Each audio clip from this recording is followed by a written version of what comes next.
Okay, good morning, everyone. So last class we discussed about the compression and how can we save the compression work by incorporating intercooler in between the compressors. So instead of achieving the entire compression in a single compressor, we we understood how can we reduce it by having more than one stage of compression, and then how can we save the compression work also by actually having intercooler, okay, within the compression stages. So if you have still any doubt regarding, so I have explained this intercooling operation on PV diagram as well as TS diagram, that how do we save the compression work by installing intercooler within the processes. So if you have any doubt, if you have still suppose if you are facing any problem, so you can let me know. I can again repeat.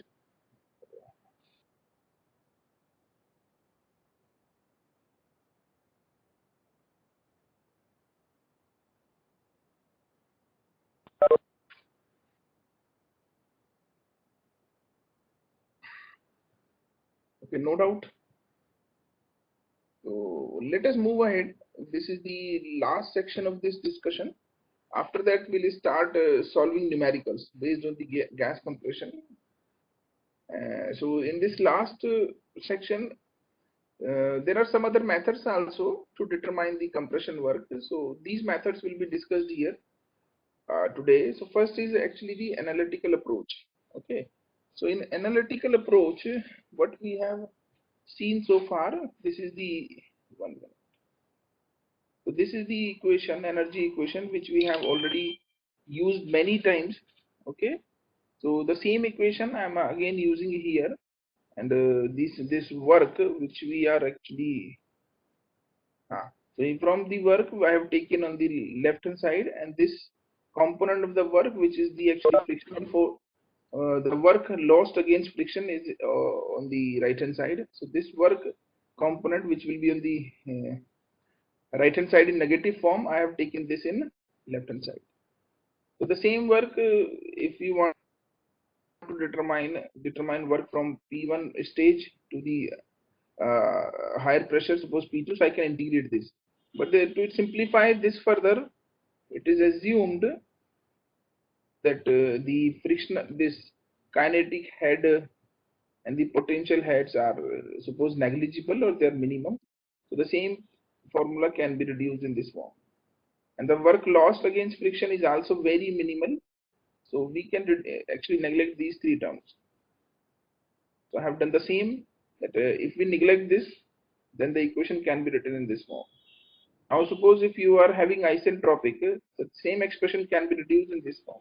So this I already have shown you, that how do we determine this W in terms of P1 and V1.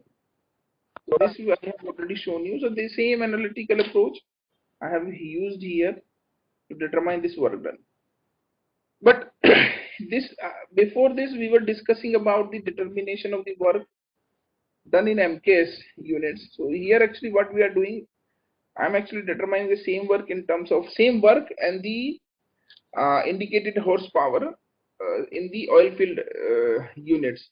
So the same equation which I have derived it, I also have written it here. Okay, so this was the equation here, which we have already seen. So here the pressure was in pound fit,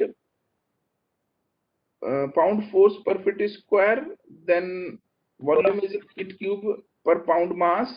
So these are some real units. So I would like to drive the same expression of work in the same similar units. So for that I have just actually changed. In this equation you will have pressure and volume and the compression ratio. So what we have done, I have just changed the pressure into the PSI form. So for that you will see 144 in the equation. So the pressure is in inches. If it is in feet, if you are going to use this feet, this will not be here. Okay. The same P1 V1 again can be replaced by this. So again the units will be the relevant unit. So instead of using 287 this time, I am going to use 10.732 of R value. Okay. The same again can be reduced in this form. So this is the work done in fit pound force per pound mass. Okay, this is in fit pound force per pound mass. Now the same expression, because why we are doing this? Because the natural gas, when we receive it at surface, is defined in terms of SCF per day. So what is actually, maybe asked that, please let me know how much work would be required to done if I am having 1 SCF per day of the gas flow. Suppose it is written that I am having 1 SCF per day of gas which I am handling in the compression unit. So how much work will be required to do? So for that I am just converting the same expression of the work in the flow rate form. Okay, so this flow rate at the surface is determined in SCF form. So in oil field you will have the directly all these things in the relevant units. So I'm just asking if I'm going to handle suppose 1 SCF per day of the natural gas in compression plant. So how much work will be required to do? That is what we are actually determining here. The same formulas, same fundamentals of the work done will be required, and thus just the units will be converted, and we'll see that what is the expression of the work in SCF per day. So you will be having two options. So you can use the previous fundamentals to determine the work done, and you may also use these expressions which I am going to drive now. If you are determining work done directly for the oil field units. Okay, so same principle will be used, nothing will be changed, only the units will be converted accordingly. So wherever you have any doubt you can ask, it's very simple to explain. So this is the another method when you can determine the work done in terms of the oil field units. So I have just actually used the relevant units here. So this will be the work done if you are determining this in fit pound force per pound mass. So this expression can be used. This same expression is this expression we already have seen upon like this, gamma minus 1 P1 V1 into P2 by P1 gamma minus 1 upon gamma minus 1, ये हम देख चुके हैं already. तो यही expression को फिर से हमने ड्राइव किया है, and this will be in this form now. Okay, अच्छा, okay, we also know one thing that 1 fit pound force per pound mass can be written in this form. Okay, and then 1 pound mass per minute can be written in this form, SCF per minute. So density है ये, and this is volume. So मैंने pound मास को volume और density में convert कर दिया so that I can determine SCF. So I need SCF actually because what we will be given at the surface, this will be given to you, this or this. Okay, so this or this. So for that I need SCF in the formula.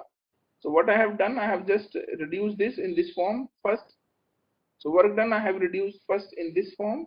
Then from this form, I actually have determining this 1 pound mass per minute can be written as in SCF per minute also. So this is the density. Then volume का है ये cubic feet. इसलिए आपको सब यहाँ पे use करना होगा TSC, PSC, ZSC. So similarly again, if you further solve this, this will be the expression. Okay, so this 14400 and this MMSCF के लिए I have divided by 10 raised to the power 6 or this will be from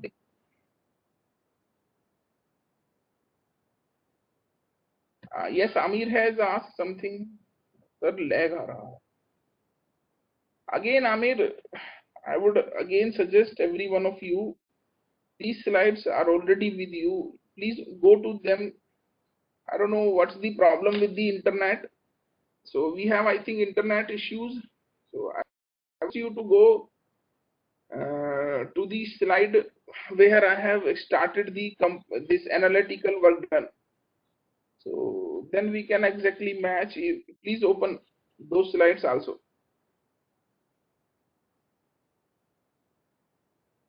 Lag duration is about 2 minutes.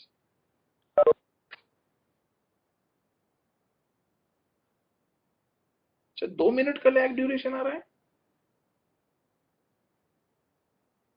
ये तो बहुत ज्यादा है यार.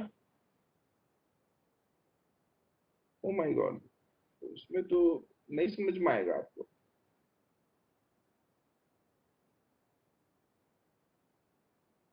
Okay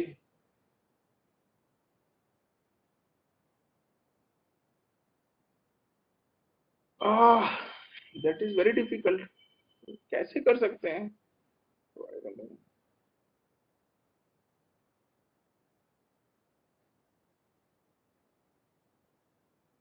अच्छा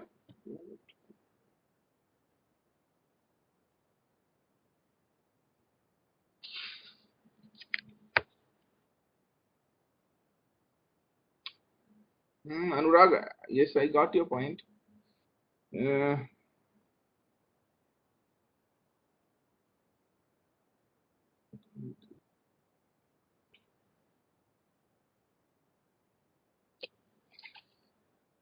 Wait a minute.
Okay, I have once again uploaded the slides.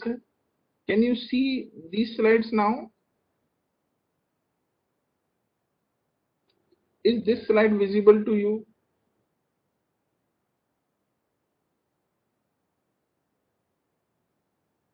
slide number 39. But it's so, I mean, can you see this? Not yet.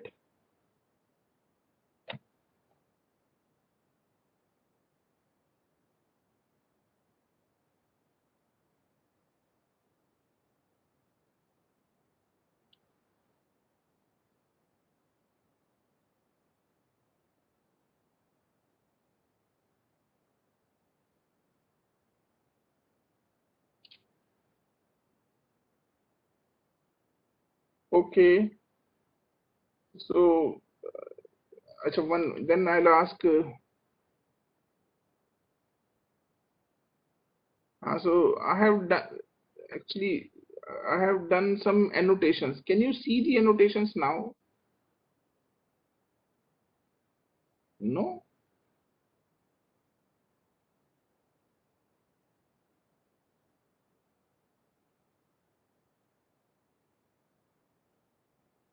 Okay.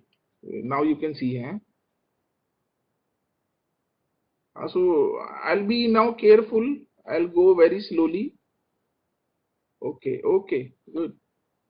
So I'll be, sir, due to lag. Yes, sir. I know, Amir. Yes, yes, yes. So I'll try to go very, very slow. So I would but request you, in order to make this comfortable. So please open the slide number 39. So then it will be easy to understand, and by the time you will also see the annotations. I'm not just doing anything over the slide. I'm just trying to explain where we have made the changes in the formula. So on slide number 39, you will see there is a formula for P1 V1. So you can see from the ideal gas law, for a unit mass of gas, we know P1 V1 will be this. Okay. So what I have done, the same P1 V1 I have replaced in the work done equation, which is written at the top of the slide. So I have replaced P1 V1 from the Z1 RT1 by M. So if you replace this, we will end up with the work done, which is given at the last of this slide. So this is the work done in terms of the fit or pound mass. So I have just determined the same work done which we already have seen in terms of MKS. Now we are going with the oil filled units. Why? Because I told you that in oil field, if we talk about the compression, then we will talk about the compression load. So in case of compression load, you will be asked to determine the compression work for the entire load. So load, in what terms you are going to anticipate the load in oil field? Like in a day, I'm going to handle that much amount of gas. So that load will be given to me in terms of the SCF, because we know the gas measurement unit at the surface is SCF. So I'll be giving this SCF flow rate at the surface, that I am going to handle that much flow rate at the surface per day. So suppose this is per day again. So I will also having this, so like flow rate. So what will be the work done required to handle that much amount of gas per day? So we will not, now we are talking about a general term. So for a day, for a month, now if I am able to determine this work done per day, I can determine the entire load over the plant for a month. So accordingly, I can design my future requirements. I can actually design my fuel requirements. Okay. So like that, we can actually design the plant. So therefore, today I am going to just convert the same formulas of the work for the SCF per day. Now I would request go to the slide number 40, next slide. So in next slide, what you will see, I have just converted 1 fit pound force per pound mass को मैंने खाली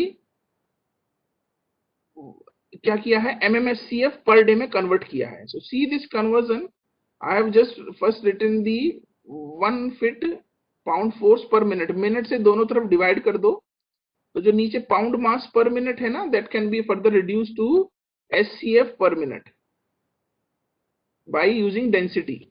और HCF है तो आपको standard unit चाहिए, तो उसके लिए जेडएससी, टीएससी, पीएससी आपको दिख रहा होगा. So then I have reduced the formula in SCF per minute because मुझे SCF चाहिए. और यदि आप SCF नहीं MMSCF पर डे भी चाहते हो तो मिनट को डे में कन्वर्ट कर दो और 10⁻⁶ से फर्दर डिवाइड कर दो. ठीक है.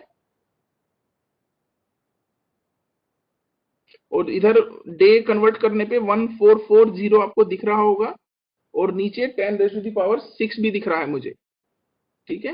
और we also know that 1 horsepower can be called as fit 33,000 fit pound force per minute.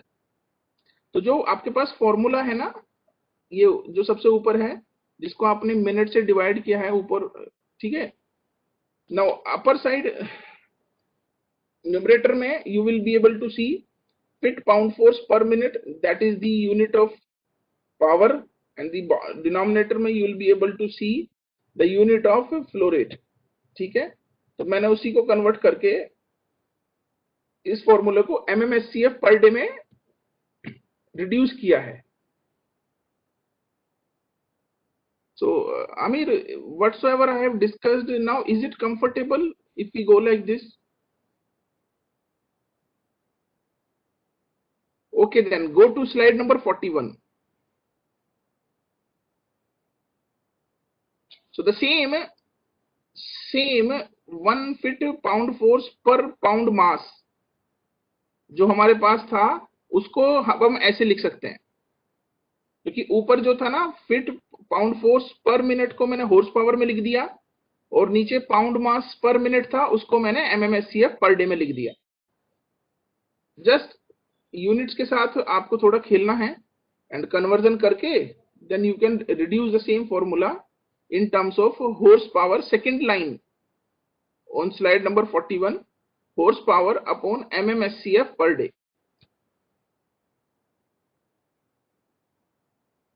ठीक है. तो मेरे पास हॉर्स पावर भी आ गया और MMSCF पर डे भी आ गया. ठीक है. तो इसमें आपके पास ये स्टैंडर्ड फॉर्मूला आ जाएगा. It's not always required that you use them, but if somebody is asking you directly to determine horsepower, okay, for suppose the oil field, और ऑयल फील्ड में आपको जो गैस नेचुरल गैस है वो surface पे उसकी relevant unit के साथ ही मिलेगी, लाइक MMSCF पर डे ही मिलेगा या फिर SCF मिलेगा या SCF पर डे मिलेगा. तो for that you can know to again convert them from the MKS formula. I have done this here and you can directly use this formula. तो same horse power का formula indicated horse power कर दीजिए. ठीक है. Ideal horse power के form में लिख देता हूं मैं. ये IHP पर MMSCF पर डे दिया हुआ है, उसी को यहाँ पे लिख दिया है मैंने और वर्क से मल्टीप्लाई कर दिया है जस्ट. तो जो फाइनली फॉर्मूला हो जाएगा वो ये हो जाएगा. ठीक है. और MMSCF पर डे को आप राइट हैंड साइड में ले जाएंगे तो जो सबसे लास्ट में दिया है ना, that will be the final ideal horse power for a compression plant when I am going to deal with the flow rate in MMSCF per day. The same again can be reduced to SCF per day और SCF, वो आपके ऊपर है. But आप gas का जो flow rate है वो SCF में ही डिफाइन करेंगे.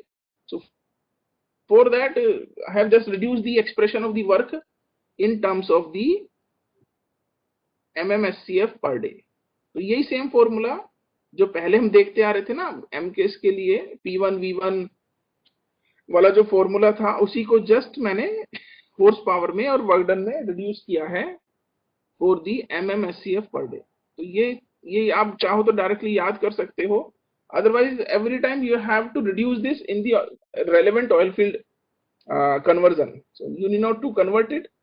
सो वर्क डन जो है वो सेम ही रहेगा, तो वो आप यहां से यूज कर सकते हो. तो ऐसे. Yes, we have a question here. Arunima, what does ideal horse power denote? देखो, हॉर्स पावर इसलिए चाहिए क्योंकि जब हम वर्क डन करते हैं तो जैसे कंप्रेशन वर्क है उसको आपको मोटर से आइडियल हॉर्स पावर ही मिलेगी. तो मोटर से जो आता है वो हॉर्स पावर के फॉर्म में आएगा अरुणिमा. और फिर मोटर कंप्रेशन एफिशिएंसी से जब मल्टीप्लाई करोगे तो आपको एक्चुअल हॉर्स पावर मिल जाएगी। तो आप हॉर्स पावर हमेशा वर्क से ही निकालोगे। तो कंप्रेशन में जो वर्क लगा है ना, उसको मैं, यदि हम इंडस्ट्री में मार्केट के पॉइंट ऑफ व्यू से सोचें तो हॉर्स पावर के टर्म में ही डिफाइन करते हैं। तो आइडियल हॉर्स पावर है जो हॉर्स पावर रिसीव हो रहा है कंप्रेशन के इनपुट पे, और if you multiply it by the compression efficiency you will have then the actual horsepower given by the compressor। तो ये आइडियल हॉर्स पावर मुझे शाफ्ट से मिल रहा है, मोटर से। तो आप चाहो तो आइडियल हॉर्स पावर ना बोल के आप वर्क डन भी बोल सकते हो। जस्ट वर्क डन निकालना है तो then you will stop here, you will stop on the expression given on the last slide. But यदि आपको आइडियल हॉर्स पावर, क्योंकि हॉर्स पावर में ही डिफाइन करते हैं यूजुअली, तो देन आप इस फॉर्मूले को यूज कर सकते हो। इसी में वर्क भी है, तो आप वर्क का फॉर्मूला यहाँ से लिख सकते हो।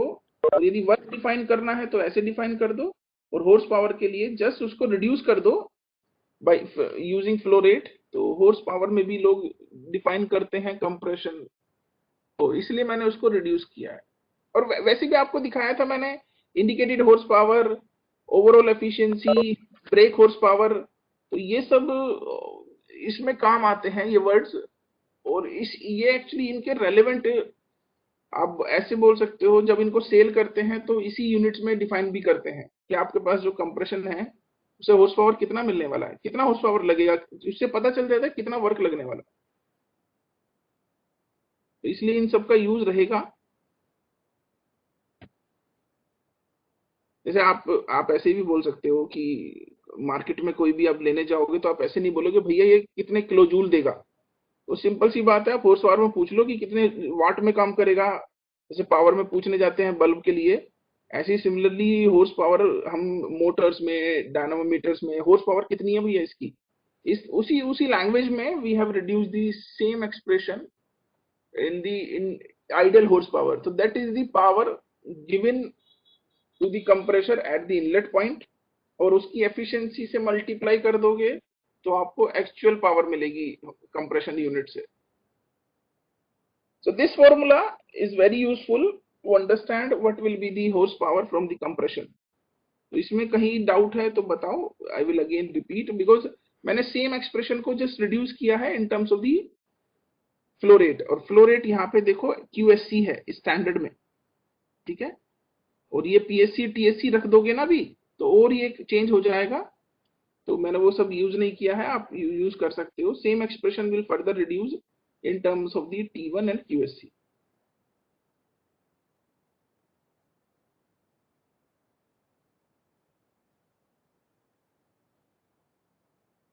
ठीक है। Now apart from that, there are some other charts also which will help you to directly determine the heat content from. जैसे मेरे पास डेल्टा एच है, जैसे मैंने पहले आपको दिखाया था ना कि आप सेम वर्क के फॉर्मूले को आप हीट के फॉर्म में भी लिख सकते हो बाय टेम्परेचर। तो if you don't have anything, तो कुछ चार्ट आते हैं मार्केट में, जैसे सबसे इंडस्ट्री में मोलर चार्ट चलता है। So this molar chart is drawn in between enthalpy and the entropy। So on this chart you will see the pressure lines and the temperature lines। तो directly if you have the units, तो इन charts को भी हम use करते हैं to determine the heat content during a process. तो जैसे प्रोसेस आपको यहाँ पे दिखेगा। Can you go to the last slide 43, slide number 43।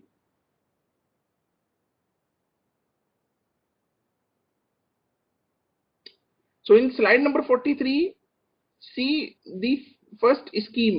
So we have used this is the suppose operational arrangement of the components, and we have 3 पे हमारे पास intercooler भी लगा हुआ है, इंटर स्टेज कूलर, ठीक है। तो ये सारे स्टेजेस हैं जो P1 से P3 जा रहे हैं, P2 and then P3।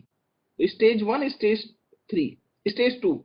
So now on Mollier chart, sorry this, आपके पास जो एंथैल्पी वर्सेस मोलियर चार्ट है, उस चार्ट पे देखो 43 में जो सबसे लास्ट डायग्राम दिया है, you can see 1 to 2 is actually the isentropic process। because it is vertical to the entropy line. So this is 1 to 2 is isentropic process. Then 2 to 3 is actually on the pressure line. Okay, sorry, 2 to 3 is on the temperature line. Then 3 to 4, then 4 to 5. So for that, if I have, suppose this expression, and if I'm going, suppose I know the inlet and outlet conditions of the pressure and temperature. So 1 and 2 पे जो pressure temperature दिया है, आप उससे directly delta T निकाल सकते हो, तो डायरेक्टली एंथैल्पी मिल जाएगी आपको इस फॉर्म में. So if I'm asking कि how much heat content will be required from going 1 to 2, 3 to 2 to 3, and then 3 to 4, then 5 to 6. So her point पे आपके पास इस चार्ट के ऊपर प्रेशर टेम्परेचर गिवन होंगे, प्रेशर एंड टेम्परेचर. क्योंकि आपने देखा था ना, when we were solving the numericals, we were only determining pressure and temperature. If pressure and temperature at each point is given to us, or if we can determine, then I can easily determine the work. ठीक है. और similarly उसी language में अब we are defining now heat content. So heat content is defined by the enthalpy. तो ये भी एक चार्ट यूजफुल रहता है मार्केट में, इंडस्ट्री में भी आता है. जैसे आपने आई थिंक स्टीम पे काम किया हो, तो स्टीम में एंथैल्पी के लिए चार्ट यूज करते हैं. वही सिमिलरली एक मोलर चार्ट यहाँ पे भी यूज होता है. डायरेक्टली आप टेम्परेचर प्रेशर के बेसिस पे you can determine the enthalpy और heat content for a particular process. तो उसके लिए ये चार्ट प्लॉट किए गए हैं. तो इनसे डायरेक्टली, अब आप इस पर कोई भी प्रेशर टेम्परेचर है सपोज, तो 2 पे आप जाओ, आपको 2 पे प्रेशर टेम्परेचर पता चल जाएगा जब आप यहाँ पे प्लॉट देखोगे. तो 2 पे जो प्रेशर और टेम्परेचर यहाँ से निकाल लो, ठीक है. और फिर 1 to 2 के बीच में डेल्टा टी यूज कर लो. बाकी आपको heat capacity, number of moles जितने भी यूज हुए हैं 1 से 2 में, वो मल्टीप्लाई करके आप एंथैल्पी डायरेक्टली बीटीयू में निकाल सकते हो. तो ये भी एक मेथड है to determine the heat content which is going to be occurred during a particular process. So this was overall the discussion on the compression of the natural gas. So in this entire discussion, I have discussed about the method of the compressions, different methods. And I have also discussed how can we make compression work more efficient by installing intercoolers. Then I have also determined the work output or the input horsepower, ideal horsepower for the compression in oil field or in terms of the oil field units. Then there is one more method given in the book, which is actually Moller chart. So you need not to use anything here. So you just determine. Yes, we have a question from Amir here. Sir, please last slide. देखो अनुराग and Amir, just see the last slide and last paragraph. Sorry, last graph. You see, on last paragraph, this is plotted in between enthalpy and entropy. So of course, when you are going to have any process over this chart, it will be either isenthalpic, okay, if it is parallel to the x-axis, and if it is parallel to the y-axis, such as 1 to 2. 1 to 2 is isentropic process. 2 to 3 seems to me isothermal because it is on the temperature line. Then 3 to 4 seems to me like this is actually the isentropic, and 4 to 5 is different. 4 to 5 is different. तो 4 to 5, 3 to 4, 2 to 1, जितने भी process हैं मैंने यहाँ पे plot किए हैं. और आप देख सकते हो प्रेशर की लाइन जो है वो यहाँ पे दी हुई है, टेम्परेचर लाइन साइड में दिए हुए है, ठीक है. तो जो ये ग्राफ आपको दिख रहा है ना, इसमें आपको पास 4 वेरिएबल्स हैं. Now when you are plotting a process on this graph, so you have to be very careful that what process you are going to plot here. So जैसे मैंने एग्जांपल के लिए बताया, 1 to 2 is actually the isentropic. So I can easily say this is isentropic 1 to 2. तो 2 to 1, 2 जहां पे है और 1 कहां से निकलेगा, आपकी नॉलेज के लिए बता देता हूं. आपको प्रेशर एंड टेम्परेचर गिवन होंगे इनलेट पे, ठीक है. तो वो प्रेशर एंड टेम्परेचर इसमें आप डायरेक्टली फीड करके यहां पर पॉइंट डिटरमाइन कर सकते हो. ठीक है। और देन 1 to 2 जब हम गए कंप्रेशन पे, तो 2 पे भी मुझे प्रेशर टेम्परेचर यहाँ से इजीली मिल जाएंगे।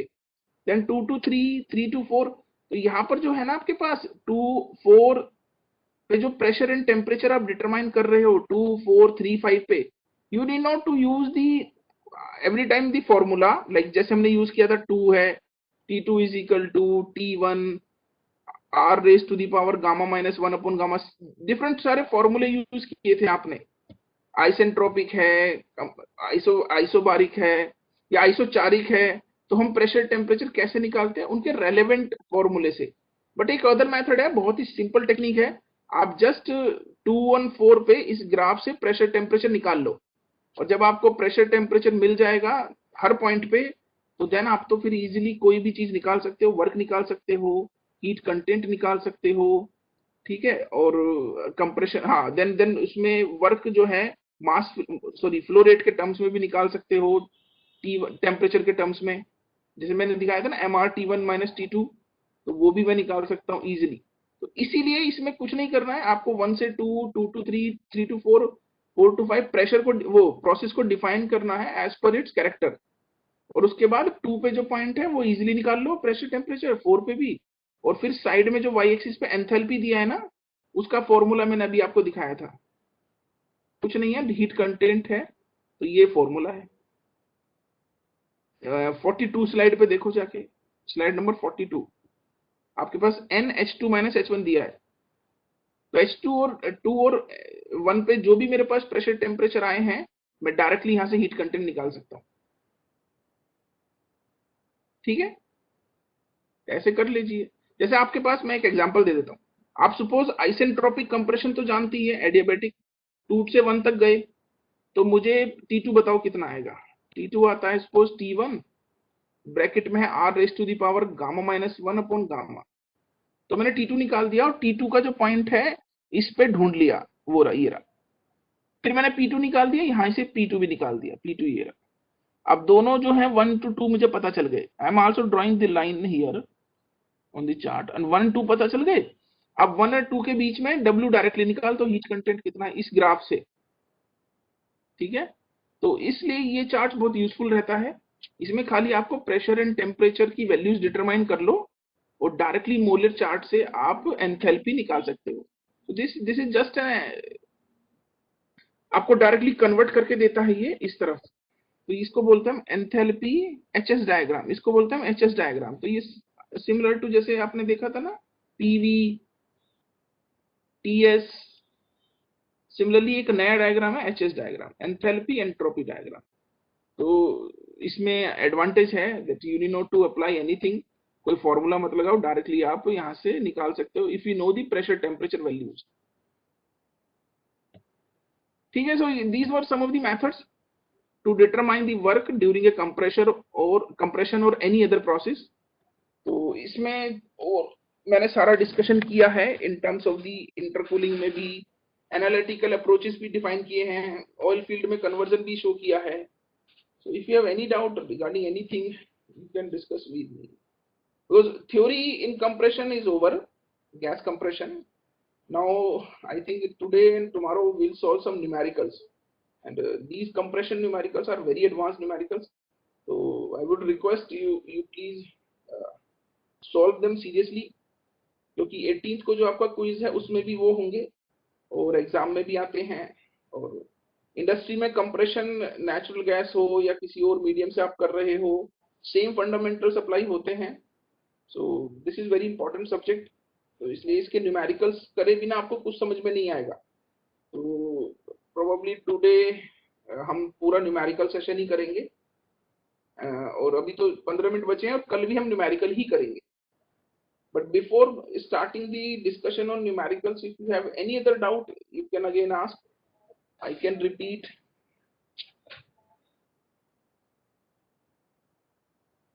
ठीक है, इंटरकूलिंग भी आप लोगों ने अच्छे से समझा होगा I guess.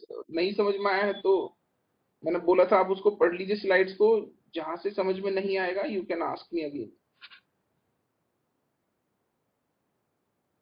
So can I shift to the numerical slide now if you don't have any questions?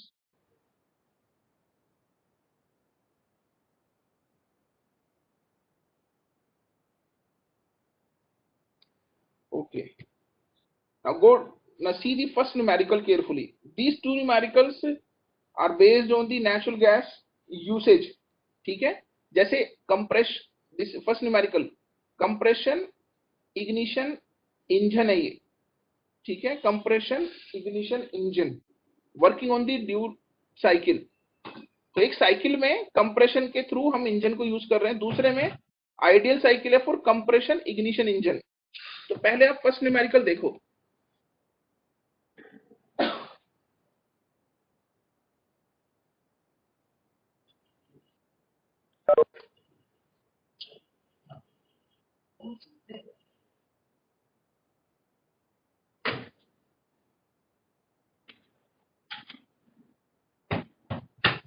Not visible.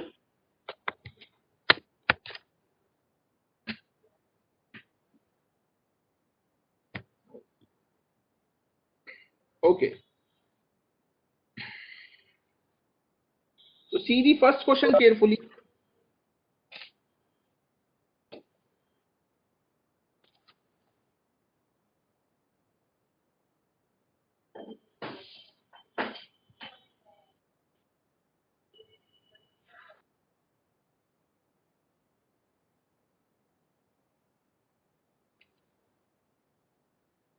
ठीक है, दोनों ही कंप्रेशन के न्यूमेरिकल्स हैं।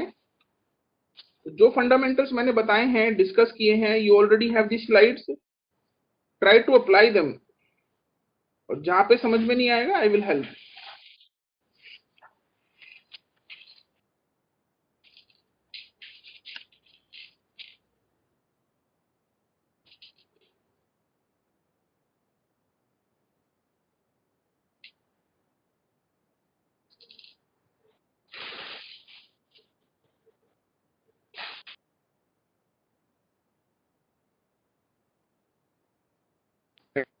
The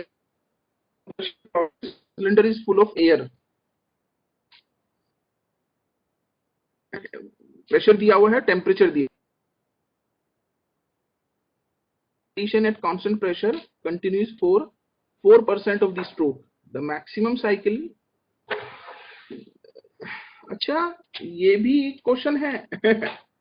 हमें ड्यूल साइकिल नहीं पता है, थर्मोडायनेमिक्स तो पढ़ा होगा आपने, Otto cycle, dual cycles, Brayton cycles, Carnot cycles.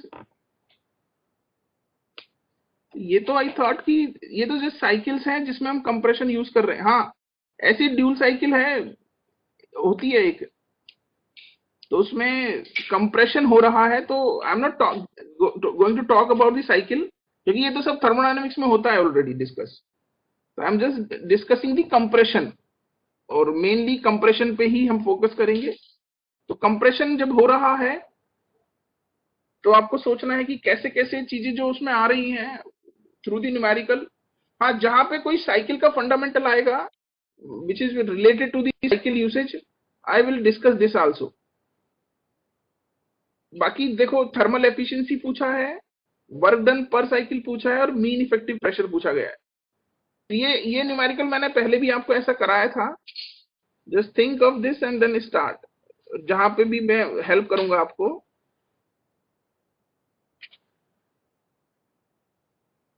पहले तो आप डेटा केयरफुली पढ़ लो, क्या क्या दिया हुआ है।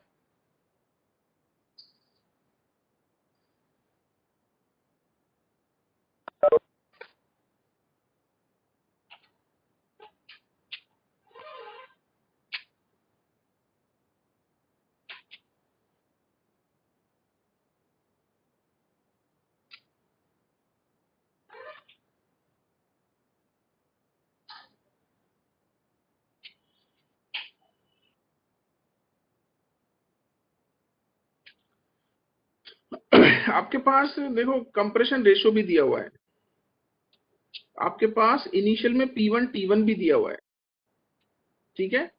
अब आपको जस्ट ये जानना है कि जो कंप्रेशन हो रहा है, what is the character of the compression. Okay, तो अब आपके पास कंप्रेशन, सपोज आप PV is equal to constant से भी कर सकते हो, ठीक है, और बाकी दूसरा कंप्रेशन प्रोसेस भी एज्यूम कर सकते हो, बट यहाँ पे दिया नहीं है। And in order to make this question more general. Let us consider the isentropic compression here. Assume कर सकते हैं कि isentropic compression है, तो एटलीस्ट मैं T2 तो निकाल ही सकता हूं अब. तो T2 निकाल लीजिए.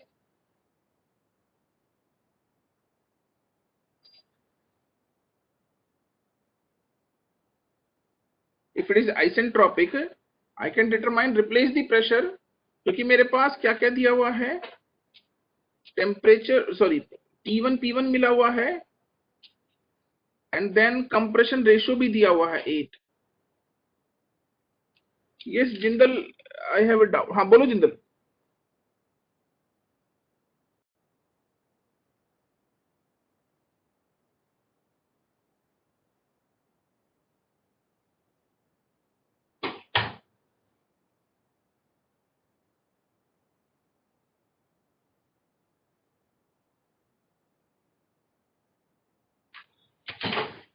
Please unmute.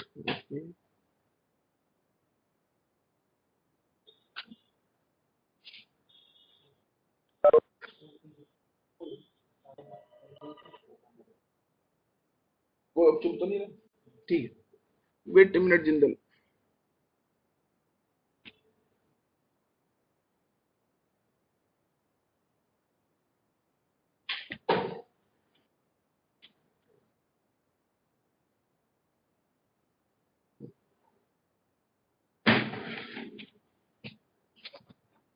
हाँ बोलो. सर इनिशियल V1 तो वॉल्यूम ऑफ सिलेंडर ही हो जाएगा ना? यस. देखो अब इसमें हमें कैसे करना होगा वो क्वेश्चन थोड़ा सा, क्योंकि डेटा जो है ना इस तरह से दिया गया है कि क्वेश्चन बहुत ही बढ़िया क्वेश्चन है. Yes Mrigya, one one wait a minute. तुम्हारा क्वेश्चन बहुत सही है कि तुमने जो बोला है, cylinder has diameter of this and stroke of 30 centimetre. तो ये जो हिंट है ना, listen everyone, as Jindal has also rightly pointed, जो पहला वॉल्यूम होगा V1 वो VAC तो होगा, वो होगा आपका स्ट्रोक वॉल्यूम, या बोल दीजिए आप स्वेप्ट वॉल्यूम. तो वो यहां से निकाल लीजिए, π/4 d² इंटू L. यही बोल रहे हो Jindal? Yes sir, yes sir. तो ये आपका तो सर सबसे V2 पहला. डायरेक्ट ही आ जाएगा. सॉरी, तो V2 डायरेक्ट ही आ जाएगा V2 कैसे आएगा? Sir, compression ratio. हाँ तो उससे V1 निकल गया, हाँ V2 निकल जाएगा. यस ऐसे कर सकते हो. तो ये पहला हिंट तो यही है कि आपको V1 यहाँ से मिल जाएगा, स्वेप्ट वॉल्यूम. जो सिलेंडर सबसे मैक्सिमम पोजीशन पे जब रहेगा तो वो टोटल वॉल्यूम को आप स्वेप्ट वॉल्यूम से निकाल लो. और सर उससे स्ट्रोक लेंथ भी आ जाएगी कि कितना कंप्रेस किया है. अब यही क्वेश्चन है कि जो आप V2 निकालोगे तो वो जो V2 आएगा दैट विल बी व्हाट, वो बताओ मुझे क्या होगा वो. सर वैल्यू एक सेकंड बता.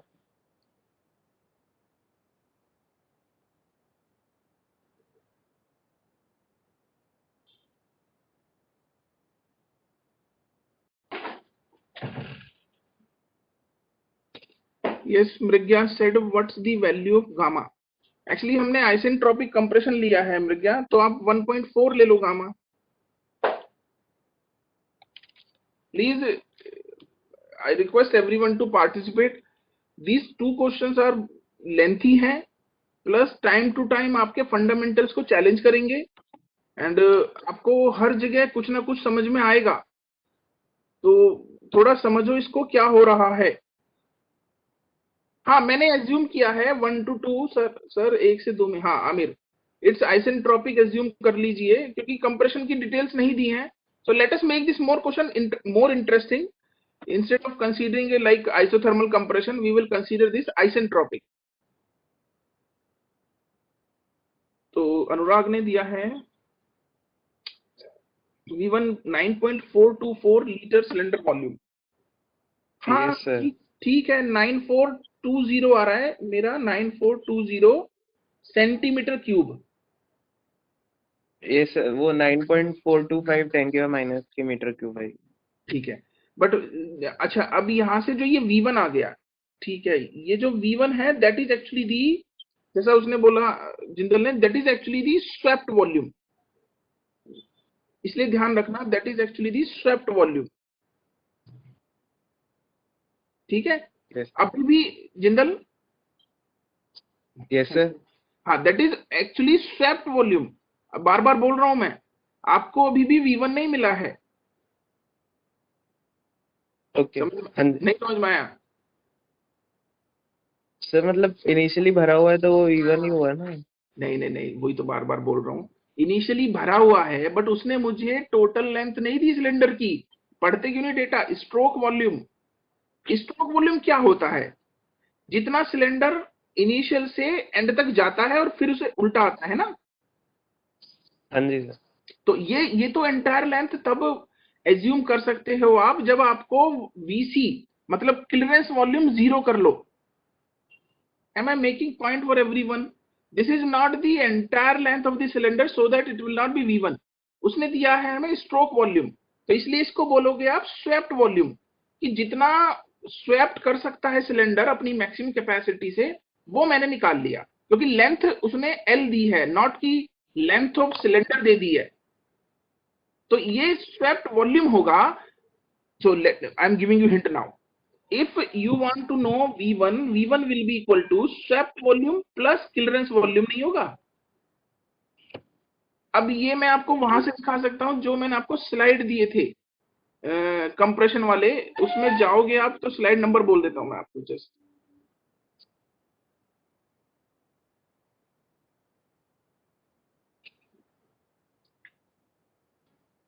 हाँ, स्लाइड नंबर 30 पे भी देख सकते हो आप, that what is swept volume. Swept volume में वीसी जुड़ता नहीं है, इसलिए आपके पास टोटल वॉल्यूम नहीं आया था अभी। तो टोटल वॉल्यूम देखो, go to slide number 30 in gas compression, Jindal और एवरीवन। तो मृगा यस सर। आपको भी देखना चाहिए, V1 नहीं है ये, that is actually swept volume. और स्वेप्ट वॉल्यूम का मतलब होता है कि सिलेंडर जो है ना अपना स्ट्रोक पहले जाएगा और फिर आएगा, समझे? तो इसलिए आप देखो वो कहां से कहां तक गया। और if you want to determine total volume you have to make sure that clearance volume is either zero or you have to then determine VC also. Am I making point here? Jindal सही कह रहा हूँ गलत? Yes sir आगे। तो अब आप VC भी निकालो पहले। तो इसको कैसे कर सकते हैं मैं आपको हिंट देता हूं। आपके पास कंप्रेशन रेशियो है, तो कंप्रेशन रेशियो में V1 होता है और V2 होता है। तो V1 एक्चुअली आपके पास क्या है? Swept volume plus clearance volume, और V2 आपके पास फिर क्लियरेंस वॉल्यूम हो जाएगा। ठीक है, तो अब यहां से आपके पास VS है, आप पहले क्लियरेंस वॉल्यूम निकाल दो। तो क्लियरेंस वॉल्यूम बताओ मुझे कितना आ रहा है?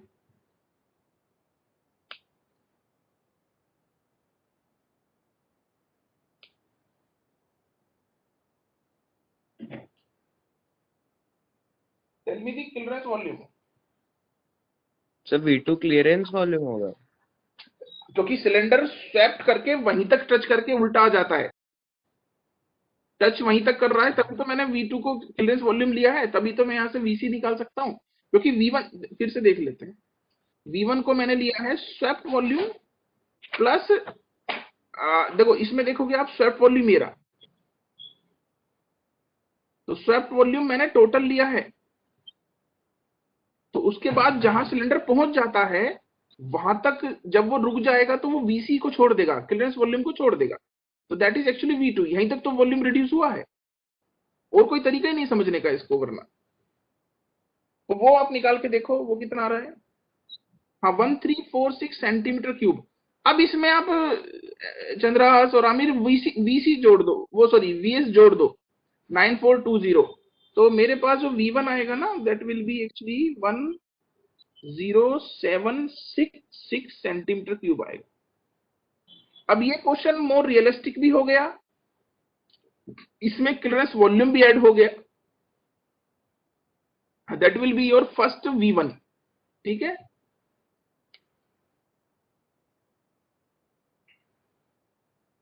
तो मेरा जो आ रहा है क्लियरेंस वॉल्यूम आप लोगों का आ रहा है 1। ठीक है, ठीक है, मैं अभी यहीं पे रोक देता हूँ, इस क्वेश्चन को कल फिर डिस्कस करेंगे। मेरा क्या, कल मैं इसको एक्सप्लेन भी करूंगा, इसलिए मैं बोल रहा हूँ बार बार आपको, थोड़ा सा आपको मेरे साथ रहना पड़ेगा, आपको थोड़े से फंडामेंटल को टच करना पड़ेगा जो थर्मोडायनेमिक्स में आपने देखे होंगे। नहीं देखे हैं तो मैं एक एक चीज यहाँ पे डिस्क्राइब करूंगा कल, बट आई वुड रिक्वेस्ट कि थोड़ा सा आप इन इन दोनों क्वेश्चन को पढ़ो और थोड़ा सा पीछे जाओ, और समझो कि हम कैसे कंप्रेशन निकालते हैं, कैसे, और जो मैंने आपको नोट्स दिए हैं ना, उसमें भी थोड़ा सा एक्सरसाइज करो। मैं कल इनको फिर से डिटेल में एक एक लाइन डिस्कस करूंगा, बिकॉज दीज क्वेश्चंस नॉट, मतलब पेट्रोलियम में नहीं, इवन सारे ही केमिकल इंजीनियरिंग और जहां पे भी आपको कंप्रेशन वर्क, नेचुरल गैस, जहां भी मिलेगा कंप्रेशन में, ये सारे फंडामेंटल सेम ही रहेंगे। इसलिए वी विल डिस्कस दिस। हाँ अनुराग, 10.77 नहीं, मेरा रहा है V1 10766। तो अब आप यहीं रुक जाता हूं मैं, आप इसको सॉल्व कर लेना और कल मैं फिर से इसको चालू कराऊंगा, ठीक है? आप करके देखना, मैं फिर आंसर आपके आ जाएंगे तो आपको आंसर भी बताऊंगा, otherwise I will explain it in detail tomorrow. ठीक है, बाय एवरीवन।